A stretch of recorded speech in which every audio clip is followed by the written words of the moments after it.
Ny tsy fahavitan'ny asa ary ihany koa ny tsy famalinan'ny etaetan'ireo solombavam-bahoaka 770 no antony ialan'ny solombavam-bahoaka na Tsimondrano Andriamatoa Arjonandrenary Malala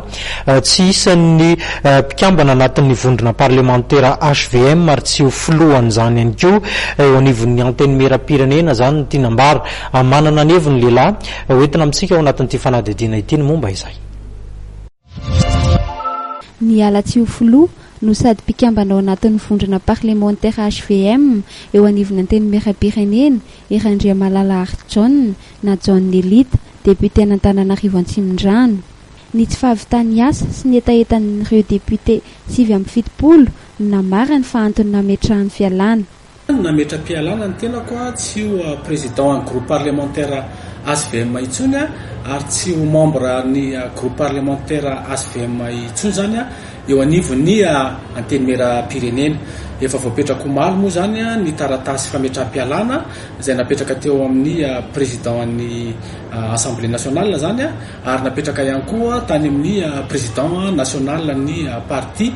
politique HVM. Voalohany dia noho ny fahatsapako ny didy décision zany izay navoakan'ny ACC zany noho ny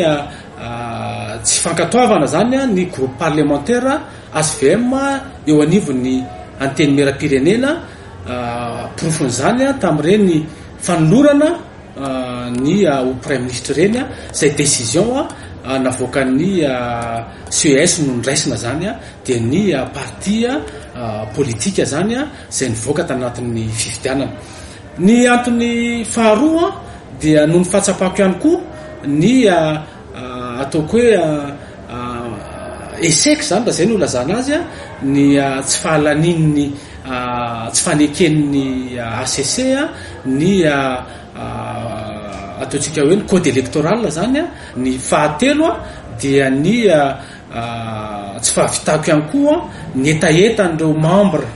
HVM zany ao anatin'ny groupe parlementaire izay iadidiko ny etaeta izay ampitaindrareo aty amiko matetika ho ampitaina any bureau national betsaka ny tsy tanterako no mariny député na Tsimondrano fa tsy misy fandraisana amin'ny tsy nanendrena azy ho ministra ny fametraha-pialana.